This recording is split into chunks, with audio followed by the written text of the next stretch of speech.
Okay, hello, everybody. Welcome to my AEW review. What is this, January the 8th of whatnot? Wow, do I got a lot to say about this show tonight, because, man, I don't even know what to start from here or whatnot. Now, there is some important stuff going on, yes, but honestly, I saw a lot of bullshit on this show, and I ain't lying to you on this one, okay? Because, what was it? Well, this was Memphis night they were doing, and paying tribute to Memphis, as into Memphis wrestling, and I guess the territories back then, which I do have some things to say about that throughout this review, because I question some things about this whole Memphis thing they were doing on here. But I do want to kick off the show, though. Of course, they had a recap video what happened after last week, especially talking about the whole Jon Moxley and Jericho trying to get him to join the inner circle of whatnot. But where do we begin, huh? Where do we begin? Because number one, we had, of course, JR, Excalibur, Tony Schiavone, and special guest commentator Dave Brown, I believe. Dave Brown, I believe, or was it Dave Thomas? Dave Brown. I guess he was like a legendary Memphis announcer or whatnot, and he was on commentary with them. The first match we did kick off the show with was Kenny Omega and Hangman Page versus Private Party, Mark Quinn and Isaiah Cassidy. This was actually a really good match, whatnot, to be honest. A very good match. Whatnot. Like I said, some good spots out there. I enjoyed the match overall. I would say a better tag team match. Honestly, this isn't the first tag team match you were really going to hear throughout the night, but I thought it was a really good tag team match. One thing I do like about Mark Quinn, especially doing all those freaking dives throughout the outside of the ring, was pretty good. I like Mark Quinn. Mark Quinn can go. I'm not, shit on Cassidy or anything, but I like Mark Quinn more for some reason. Page, I was pretty much trying to go after Quinn. They ended up hitting that, what was it called? Like the silly string they do. That was good. Another spot that happened. Quinn hit a Hurricane Rana. And, pretty much hold Omega from the ropes and hit it with a cutter. Of course, the gin and juice, which was good. I always forget the spot. I almost forgot what it was. But yes, they hit the gin and juice on Omega. Omega then came back, though. Pretty much for Quinn and the Page. One thing, of course, I did like was one of the biggest spots was when Omega and Hangman Page hit a V-trigger and a buckshot lariat at the same time on Mark Quinn, which was kind of deadly. Kenny Omega ended up hitting the One-Wing Angel on him for the win. Very good match, I will say that. Very enjoyable. I like Private Party. I still think they're a good team. I know a lot of people don't like their gear or whatnot, and don't get me started on the whole Street Profits, them almost looking like each other, or the gimmick in a way. So a lot of people say there's similarities to them, especially with their gimmick and how they dress, but I'm not going to go into that. But yes, a very good tag team match from Hangman and Kenny versus Private Party out there. So a good tag match. Next thing you know, they show Pac hitting the Brutalizer, which I didn't know who he was hitting the Brutalizer on. And then they said Michael Nakazawa. I'm like, was he supposed to do that like a few weeks ago when, he was in the room with Nakazawa, and then Kenny went back there to make the save, but there was never anyone there or whatnot. So I don't know what happened to that whole thing. This time he actually hit him, which pretty much Pac told him to go help him and everything. Omega was rushing back there. Next thing you know, they show Hangman, which was through the commercial break, hanging with fans and drinking, in the crowd or whatnot. But next, though, oh, God, I'm ready to go into this bullshit. The AEW Women's title match on the line. Rio versus Chris Statlander. And I actually wanted to like this match, in a way. I actually did. But you want to talk about overbooking nonsense? Let's get into this, because I got a lot to say. Number one, Brandy Rhodes on commentary. Holy crap, I can see why people think she sounds like she's rehearsing for a high school play. She called Excalibur Exhibit, and I'm wondering, like, what is this? Is it about to be Pimp My Ride now? Is he a rapper now or something? He called him Exhibit. And Brandy is just talking about Excalibur's mask. Like, you must take off the mask. You must think you're ugly and whatnot. And And it's just like Brandy's just kind of trying to overshadow the commentary, which I'm saying, like, it's bad enough I gotta see this Undertaker like Brandy, or if this isn't the first dark spooky gimmick you're getting throughout the night, because we got 3 of them going on in this company right now. Everybody wants to be like the Undertaker of whatnot. And I'm trying to like this match and everything, which it wasn't bad at first, but I just felt like something wasn't clicking between Stylander and Rio or whatnot. Because I'm not gonna get into the whole thing, because I know there's a lot of people that do not like Rio.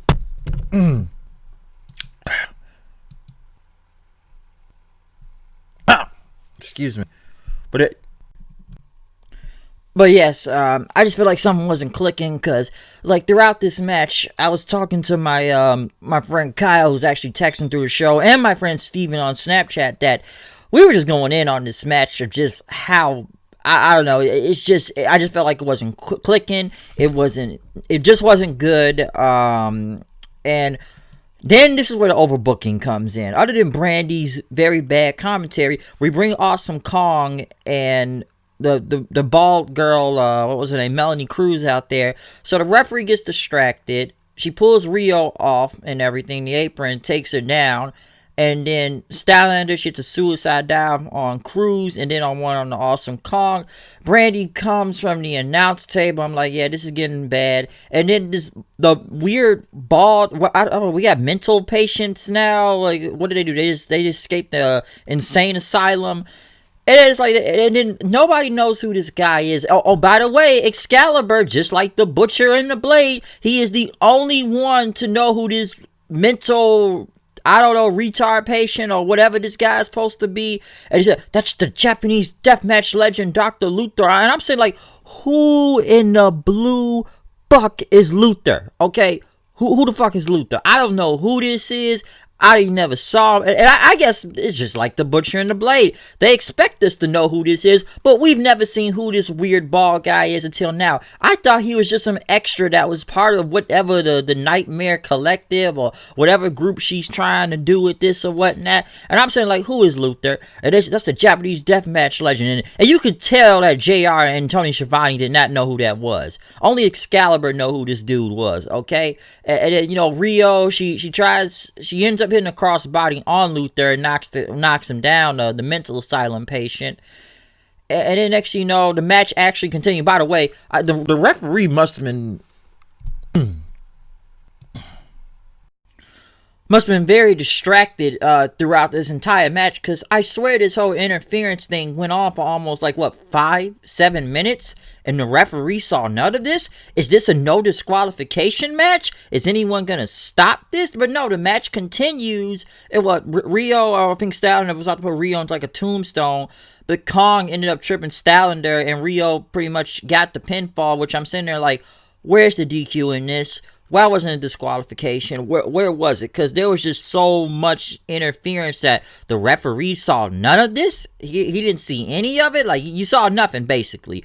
Basically, this went on for several minutes. And Jesus Christ, this match nearly went on for 10 minutes. Then next thing you know, Kong, she goes into the ring, anything, and takes down Stylander, and Brandy's laughing, and Rio tries to make a save, but Cruz attacks her. And by the way, Hikaru Shida and Britt Baker are pretty much sitting by ringside. Hikaru Shida gets into the ring and tries to make the save, and pretty much Britt Baker like, I ain't fucking with this shit. I don't want no parts of this. So I guess she may be turning heel. And the next thing you know, they send out Big Swole and for some odd reason Sonny Kiss to make the save. And you know, my friend Steven said this. Why is Sonny Kiss out there? Is he about to fight the women? Honestly, I ain't never seen this motherfucker even wrestle on Dynamite in general. I think he was in that Battle Royale, what was it, that Diamond Battle Royale thing? And all he did was twerk in the ring. And I remember saying, get that bullshit out of here. And I'm glad they got out as quick as possible. I have not seen this dude wrestle one match. And listen, my friend told me that he wrestled on Dark, and at least that was against the guys on there. And I don't watch Dark, so I don't really know what's going on Dark, to be honest, because I tried it, but I don't know, man. Something about it. I tried, okay? I just really wasn't going to be following it every week. But this whole thing was overbooked. This thing was bad. And I'm just wondering who's out there. It's like I said, why was Sonny Kiss out there to make the save? Is he about to face the women now?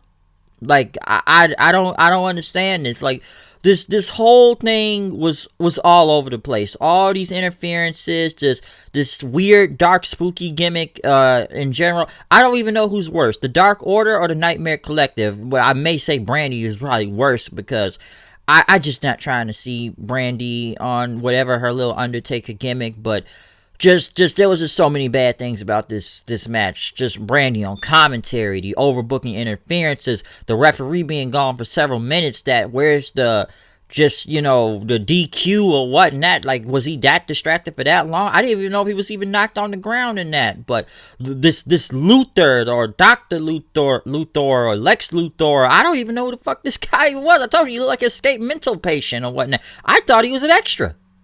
And then they said, oh, that's Japanese deathmatch legend. Well, could we get a video package to explain who this guy is? Because no one in that crowd cared. The crowd was very dead for this, by the way, too, because they don't know what's going on. They don't know what's going on.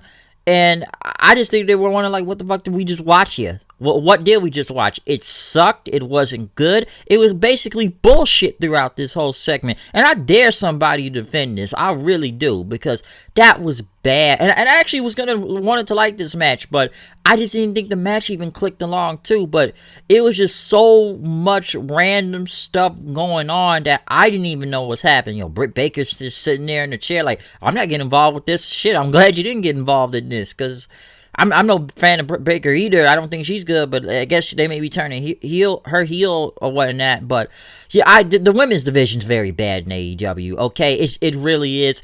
And, I heard that Mercedes Martinez signed with WWE. I was thinking earlier today that AEW had a chance to sign Mercedes Martinez I remember I was there at All Out. She was there, and I think she showed up on an episode of Dark or two. And I wondered, like, man, they need to sign this woman. They signed Big Swole, who was on Dark. But now I'm thinking about this now. Should Mercedes Martinez be part of this whole thing? Because the women's division is not good. I'm sorry, it just isn't. And that's why I think about Tessa Blanchard when everybody says, oh, when she's done with Impact, she needs to go over to, AEW, whatnot. And I say to myself, like, is Tessa gonna have to carry the entire AEW women's division? Because listen, Tessa is the shit. We know that and everything. Because now I'm thinking, like, if they brought her in AEW, and I may be sounding a little bit crazy like this, but it's almost like the same thing we do in Impact. What, she beats all the women and then eventually she goes for the world title? Then is that what's gonna happen? Because even I'm seeing why a lot of people don't want her to go to AEW. But I just don't know, man. This whole thing was just all over the place. It made no sense. Just overbooking, Excalibur only knowing who this Dr. Luther or whatever this guy is, just random people coming out, Sunny Kiss, just several problems in this whole thing. So that was bad. That was the worst thing on the show, if you ask me. It sucked. It fucking sucked. That's basically what it was. Okay, so yeah, that shit was just bad. And like I said, I know people that texted me and talked to me throughout this whole match, and they knew it was bullshit. They knew it was. It just was bad. It just got nowhere, okay? But I don't know. But next, though, Christopher Daniels versus Sammy Guevara, which wasn't actually a bad match, really, but Daniels was gonna go for the BME, the best moonsault ever, but Pentagon was out there laughing, I'll saying, do a moonsault or whatnot. It ended up with Guevara ending pretty much in a super kick to the back of I think it was a super kick to the back to Daniel's head, pretty much getting the 1, 2, 3 on him. So, but I was actually starting to like that match because Pentagon was saying, show me. But then after that, Pentagon shows up. And what do we have out next? The next dark spooky gimmick of the night, the Dark Order. All I could say to myself was get the strap when I saw them come out, because I just don't care about the Dark Order, okay? They're not over. They're just not over. And what was it? Evil Uno, Stu Grayson, the putties, I like to call them, or they call them the creepers, and I think it was the John Silver and Alex Reynolds guy, and then come out and they basically say, Daniels, you may have not met me years ago or whatnot, but you lost your step, so you need to join the Dark Order or whatnot. Evo Uno, once again, he looks like he's trying to be the Shredder, trying to get people to join the Foot Clan. I'm still going with that analogy or anything else, but next thing you know, People started chanting SCU. Daniels did not join them or anything, and they gave him the mask, but he threw the mask down, and they started attacking him and whatnot. Next thing you know, the Young Bucks and the rest of SCU came out for the save. They cleared the ring, but Grayson tried to get back into the ring and fight them on his own. You know, my friend Kyle told me this, like, why is the heel trying to get in fight him? That looks like more of a face move than a heel thing. Of the face trying to, he looked more of a face trying to fight the heels by himself, but then he ended up getting a double super kick and a BME before they pulled him out, and then they went to commercial and whatnot. Okay, but listen, the Dark Order, it's still not getting over. You know, they want to talk about, oh, the exhilarated one, the leader is coming or whatnot. Is this leader going to come up soon enough? Because, once again, the crowd was dead. This ain't getting over. It's not getting over, I'm telling you. If people think I'm jumping to conclusions on the Dark Order or whatnot, like I said a couple weeks ago, like not last week, but a couple weeks ago with the whole punch in the air thing, bullshit. What do you want me to say? I'm sorry. What do you want me to say about them? I don't know, man. I don't know what they could do to get the Dark Order over. I don't know, all right? Next, though, the Rhodes brothers, Dustin and Cody with Arn Anderson went against Pentagon and Phoenix. It was actually a really good match, whatnot. I actually did like this match and everything. Dustin ended up hitting a Canadian Destroyer, which everybody does Canadian Destroyers now, on Phoenix. Cody hit a cutter on Pentagon, and Dustin, he hit the final cut on Phoenix for the win. Pretty much after Tony Schiavone was in the ring asking Cody about the stipulations, the MJF was his response to it. But Arn Anderson got involved and says, listen, MJF may think he has a stroke to make demands or whatnot. But if MJF wants this match, then we'll talk about this next week. All right? Which people booed at. You know, my friend Steven told me this tonight about Pentagon and Phoenix. And he asked me, do I think they're getting wasted in a way? In a way, I don't think they are, but I feel like they should be positioned higher on the card and should have some bigger wins. And I like the Lucha Brothers as a tag team, but I think I would like them better as singles wrestlers too. I've seen what Pentagon can do on his own in Lucha Underground, even in Impact to an extent before they went back to tagging up, you know, with his brother Phoenix. And I like Phoenix too. I think he could be a great single star or whatnot.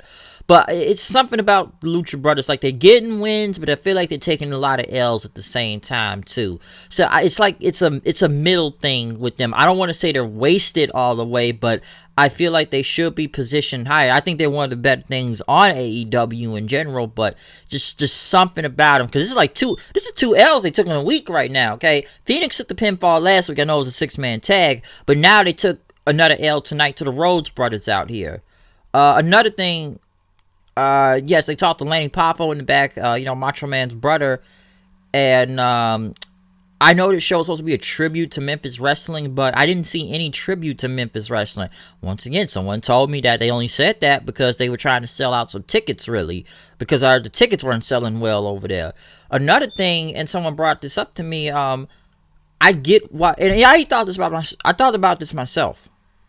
We're doing a Memphis tribute, right? Which, you know, is understandable. You want to honor the past and whatnot. But it's kind of hard to associate AEW with Memphis Wrestling.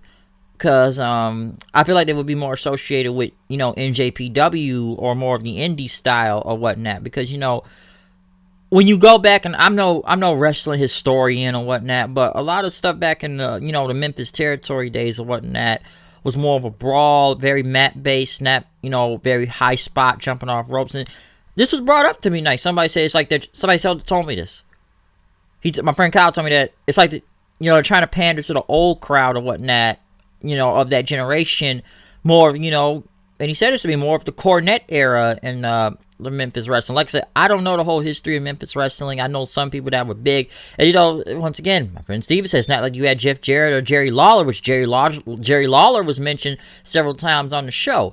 And they actually showed the Memphis Wrestlers, which wasn't even aired on TV, which this show was about a tribute, but you only kept them on for like multiple seconds. And I saw the clip, like they panned the camera, who was in there, Austin Idol, Jimmy Valiant, the Rock and Roll Express, who are everywhere right now. Honestly, you had the current NWA roster on YouTube every week. What, the Rock and Roll Express, Austin Idol is out there. I think there's some other people that are currently in the NWA. Jesus, I'm surprised Steiner wasn't out there. He wasn't even in the NWA, I believe. But the Rock and Roll Express everywhere, okay? I'm not going to go in the NWA right now, but I'm telling you, man, they got Ricky Morton go for the world title next. I'm telling you.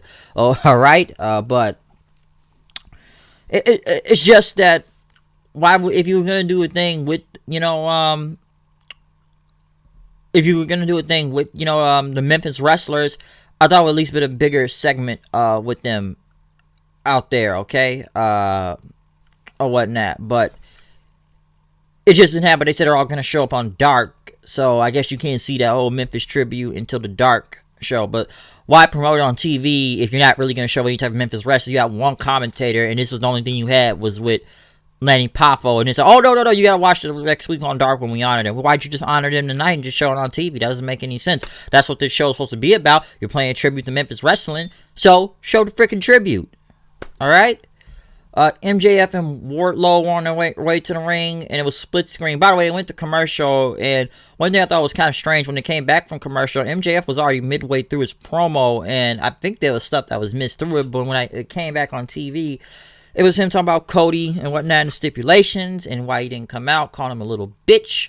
DDP came out then, got a big pop. DDP Yoga, pretty much promoting himself right now. If you told him 19 years ago he'd be back on TNT and one of the hottest new wrestling companies right now, he said you'd be smoking crack. But MJF pretty much, he stood there, he looked at his phone and whatnot.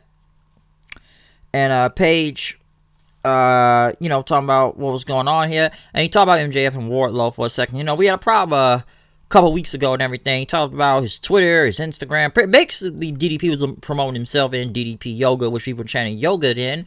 But MJF said, listen, you could have latched up, your boots in your prime and everything. You couldn't hold my jock strap or whatnot. And, Paige was going to go up to MJF. He said, I don't think you want to fight me, but these guys might. The Butcher, the Baker, and the Candlestick Maker came out then, or the Butcher, the Blade, and the Bunny. MJF said the WCW is dead, and the average age of your fans are dead also. They said you got two options: you can kiss my ring, or we can send you straight up to hospice, and I could take one of your diamond daughters, lay her down. I thought it was a pretty good line here, and give her the bang. Putting up the DDP sign. Paige ended up grabbing MJF, and then he has two diamond cutters on the Butcher and the Blade, basically burying these guys. I'm calling them job guys now, and I'm gonna get to them in a second as soon as I finish this segment. But yeah, what a way to make their credibility look stupid. So DDP killed these guys, and then the Bunny was involved, but MJF had got from behind. Paige had got him, but he landed in the Wardlow pushed him. DDP got up, but MJF kicked him in the nuts from behind. Next thing you know, they tried to jump DDP, but Dustin Rhodes and QT Marshall came out for the save then to back them off. Number one, DDP basically just killed the Butcher and the Blade. I said this before about them. You kind of killed their credibility in a way when they lost the match like a week or two ago. Because you brought these guys in. And I said this a couple weeks ago. Why did you have these guys lose to Cody and them after they beat them last week, but they lose to him and Darby Allin? And I said this team should be getting wins. Now they just got killed by a guy half their age by a diamond cutter, and it wasn't even a match. So it's hard to take these guys seriously now, okay? It's not working. They're not getting over. Like, you got three dark, spooky gimmicks and want to be Undertakers right now, and none of this shit ain't over, okay? None of it ain't over. And the Butcher, the Blade, or the Baker, the Candlestick Maker, or I don't know what you want to call these guys or whatnot, but it's just, you had them lose. Who is going to take these guys seriously now? Unless they get a win or something, who is going to take these guys seriously? Because I said these guys are buried. These guys are just another job. They're just MJF's henchmen, but now they're like buried job guys. They have no wins on them. They have one win, and then it's like they should have been racking up wins against different tag teams so you can build some credibility on these guys. But no, you have them lose the next week, and then now they get killed by DDP. He ain't even wrestling. Okay, he's half their age. He just killed him with diamond cutters out there. So, I don't know, man. DDP, I like DDP, so I don't know, but I'm not saying the segment wasn't bad all the way, but the Butcher and the Baker or the Candlestick Maker or the Blade or whatnot, they basically got buried out there, okay? Oh boy. Jurassic Express, Jungle Boy, Luchasaurus, and, oh god, Marco Stunt versus the Best Friends, Trent Beretta, Chuck Taylor, and Orange Cassidy. Okay, listen. This 6-man tag. Now, you know what I'm gonna shit on. You know what I'm gonna shit on, okay? Because at first, okay, maybe this could be a good match. And listen, I'll admit this. I don't know if this was the hometown or whatnot, but fans were chanting "Let's go Marco" because he was in the ring with Trent, which just, God, I don't know, man. All right.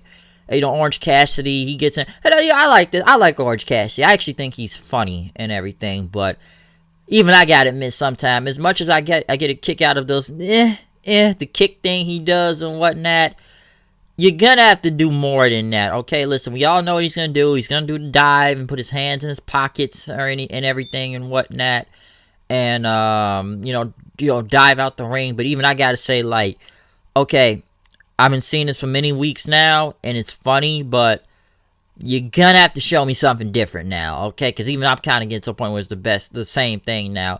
Of course, the Best Friends gotta do their group hug thing with the Okada camera shot. And why is Marco Stunt doing a Canadian Destroyer on Trent, which they've killed that move to death and everything and whatnot. Basically, Jungle Boy countered, Chuck Taylor's powerbomb and got him for a roll-up, so the Jungle Express one. Listen, you already know what I'm probably gonna do, mostly. I don't give a shit about Marco Stunt in general. Listen, I like the Jungle Express, but I just feel like he brings the group down. And I know people are gonna complain, but people did champion him and whatnot. Orange Cassidy, I like, and I think he's funny, but I just don't really want to see Marco Stunt. I'm sorry. People think I'm shitting on being too hard on the guy. This dude can fuck off all I care. I really do, because I still thought it was silly before when Dave Meltzer compared him to Rey Mysterio, and I thought that was disrespectful to Rey Mysterio, okay? I've said that before, too, so he can honestly fuck off all I care. Alright, but I will say one thing about AEW, a lot of tag match. What is this, the 4th, 5th tag match we're on tonight? We have like two singles matches. One that didn't really go that long, and the other one, a women's title match, which one thing I did forget to say, why wasn't that the main event and that's a title match? But I can understand why that wasn't the title match, because that whole match was overbooking bullshit. And then they said, what was this? This is supposed to be an anniversary show, right? I thought the anniversary show was last week, because that's when the company was just started. Or maybe I'm missing a date on something, but they kept saying anniversary show throughout the whole night, too. But like I said, what is it? Like, we're like on the 4th, 5th tag match. We just going a lot of tag matches tonight, like. Somebody, once again, my friend Steven said this. We had a big conversation about this. A lot of tag matches. It's like it's a tag match every week. So, okay. Lots of tag matches.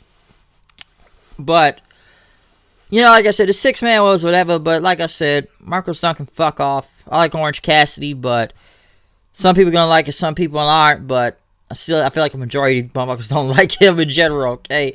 Like I said, I already said what I had to say about the Rey Mysterio comment with Meltzer. Next week, though, in 2 weeks, I guess they hyped up the Jericho Cruise, which are they going to be filming live off of Jericho's Cruise or whatnot? And then next week, the Bash at the Beach, the old WCW pay-per-view will be in Miami, Florida. Got the 1980s graphics going on with the card next week for Pac versus Darby Allin. I think that's going to be a good match. Chris Statlander, Carl Sheeter versus Awesome Kong and Melanie Cruz. Awesome Kong's wrestling, so that's a plus for me. And DDP, who's going to be in the ring next week, Dustin Rhodes, and QT Marshall versus MJF and the Butcher and the Blade. So actually a good card next week for AEW. So we'll see what that goes for the Bash at the Beach show. Actually, I thought they would have said that for a pay-per-view or whatnot, but since it's a WCW pay-per-view name and whatnot, but we'll see how this comes across on TV though. Next, we got to the end of the show where Chris Jericho came out, or Jake Hager and Sammy Guevara. I will say, I know they go to the split screen thing, but I do kind of find Sammy Guevara's cue card thing he was holding out like he did last week kind of funny, because this is exciting drama on TNT, like who shot Mr. Burns. Yeah, we all know that if you watch The Simpsons, and I guess he's asking Selma Hayek for a booty call. Hey, he's like people like. the man's got great taste in women. Hey, you want to fuck Salma Hayek? I'm sure a lot of motherfuckers want to too. So, gotta give him a hand clap for that. I'm dead ass with him, alright. So you say, man of culture. You want to bang Salma Hayek? Who doesn't want to bang Salma Hayek, okay? So, good taste in women. I'll give him that. But we came back from commercial. Chris Jericho, fresh off the Tokyo Dome, Wrestle Kingdom, defeating Hiroshi Tanahashi. And whatnot. Basically talking about Mox's answer. This was going to be his response. Will he join the Inner Circle tonight? Talking about it was Elvis' birthday. He didn't kick his butt while he was here. Mox came out. Another one that was in the Tokyo Dome, which JR actually mentioned they were at the Tokyo Dome last week, but this over the weekend. But Mox came out talking about his decision and whatnot, saying he's had time to think about it and everything. And, when Mox came out and everything, he had a jacket on, but he took his jacket off. It was a Inner Circle t-shirt and everything. And, told Jericho that, he thought long and hard about it. And he didn't come to AEW because of the money, but he wanted to run Rush Shot and dominate around. He says the answer is yes. He removed his jacket. He had an Inner Circle t-shirt on. Jericho pretty much, oh, you fans are booing? Oh, you said I suck? Well, he's here and everything in the Inner Circle. Mox pretty much told Jericho, like, listen, man, Mox said Jericho's the greatest of all time. And you would stand with him and dominate AEW for years to come. Now pop open a little bit of the bubbly. Jericho was happy. 2020 is the year in the Inner Circle. Everybody started throwing champagne all over the place, spraying the bubbly everywhere. And then this is the Inner Circle's year. We're taking over AEW. Mox says, oh, I forgot something. The keys, which he got that new $750,000 Ford GT. That car looked clean as fuck last week. Fans chanting, you sold out. But Mox said, listen, I was going to run my 2015 Dodge Ram into the ground. But getting this gift from Jericho, I think I knew what to go with. Jericho pretty much says, listen, we won our matches at Wrestle Kingdom at the Tokyo Dome, which was mentioned on AEW. So that was interesting to see. Mox, though, he looked in the camera, and I'm going to be riding out in style or whatnot. Hager and Guevara went out and celebrated, but Mox told, cut Jericho's music like, Chris, my friend, I'm just kidding. I never wanted to join the Inner Circle. I think it's stupid, okay? The only thing I want is the AEW title. He had a bottle of champagne to Jericho's head, and he hit him with a Death Rider right after. Guevara came in, and he got hit with a Death Rider. Hager came in, but Mox got out of there then, and pretty much got out there as they helped Jericho up, and he had the car key. So I'm sure everybody knew Mox was not going to join the Inner Circle. or whatnot. The crowd believed it, but we knew he was going to turn on Jericho with the Death Rider because of course, they got to build a matchup for Revolution next month. So we still got a lot of time till that and everything. But yeah, Mox not joining it. You know, it's still kind of funny that both of these guys were at Wrestle Kingdom the other night, and it's funny. It's like, well, they're probably two of the best things on AEW right now, as it is, regardless of whatnot. But I'm sure Mox is going to take the car in general. And I said this in my Wrestle Kingdom review. Listen, I'm still going to like the match with Jericho coming up, but honestly, I look more forward to what Mox is doing in NJPW right now than he is in AEW. That Mox versus Suzuki match, that shit going to be a bloodbath, and I'm looking way forward to that match. Like I said in my Wrestle King review, when that motherfucker came out to Tokyo Dome, the crowd went nuts. And you know, so you can sit here and call me, oh, you're being NJPW, Mark. Motherfucker, people want to see that match, okay? Listen, I like AEW Mox, but NJPW Mox is damn near low-key on another level, okay? You don't believe me? Go look at that shit what he did at Wrestle Kingdom. Go look at the Texas Death match. That was a way better match than the Full Gear match he had with Kenny Omega, okay? Maybe because it wasn't 40 minutes long and like a brawl out there. But go look what he did here compared to some of the opponents they give in AEW right now. Because I'm telling you, man, Mox versus Suzuki, check that shit out. It's going to be great when it happens. I don't know the date, but I'm going to be watching that match. Jericho, we all know he's capable of. Like I said, he had a great match with Tanahashi last Sunday. But getting back to the story of things right here, it was a good segment, though. I will say that for the ending of the show. I would say one of the other only good things for AEW tonight. In a way, this was hit or miss, but I just think a lot of things were not good on this show in general, okay? A lot of tag matches. Not that all of them were bad or anything. I enjoyed Omega and Pac versus Private Party. I thought that was good. I thought the Lucha Brothers versus the Rhodes Brothers was good, but in a way, I'm like, I feel like the Lucha Brothers are up and down right now. Something. The worst thing was that whole women's title match. You already heard what I had to say and shit all over that earlier, so that was a bunch of bullshit. Dark Order still not getting over. The Butcher, the Baker, and the Candlestick Maker buried. MJF's thing was okay with DDP and whatnot, so I was like 50, somewhat up and down on it. A lot of people say DDP was just promoting himself out there, really, but like they're in a tag match next week. But basically buried the Butcher and the Blade out there. Okay, so there you go. But other than that, 6-man, hours, whatever. Like I said, Marcus Thunder mostly fuck off. All I care. This show was hit and miss for me, but I feel like I was finding more bad than I was finding good in this. It had its parts where it was good, but just a lot of bullshit. And the Memphis Wrestling tribute, it didn't really happen and whatnot. It's like someone told me, it's good that you're doing a tribute, but it feels like you're not really associated with that time era or whatnot, looking how both these companies are and everything. We weren't really in Memphis, I believe. I think they were miles or hours away from Memphis.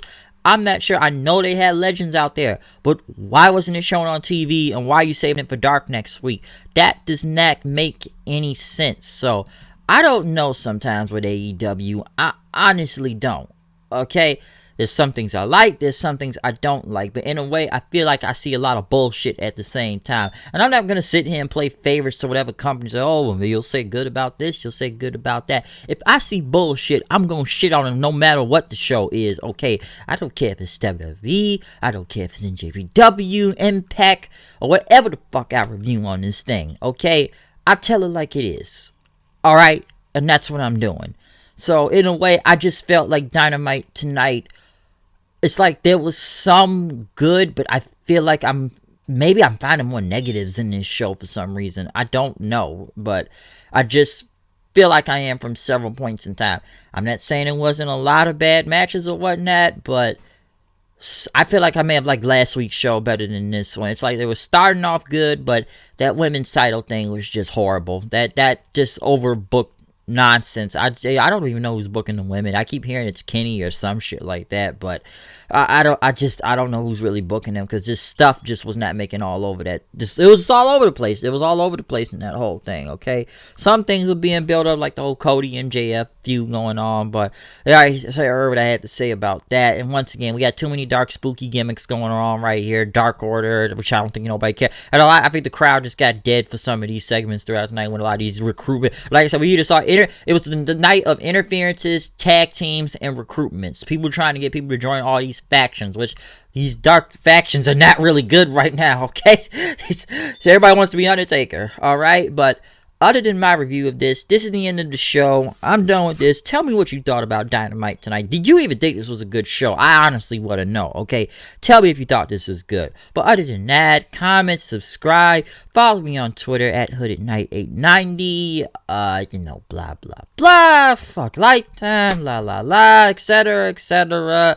I think I've done that enough, but yes, that's my review for AEW Dynamite. I will be back later with an NXT review, which I have a feeling that may have been a way better show for some reason. And I don't even have to watch it yet, but after this review, I feel like it may have been better.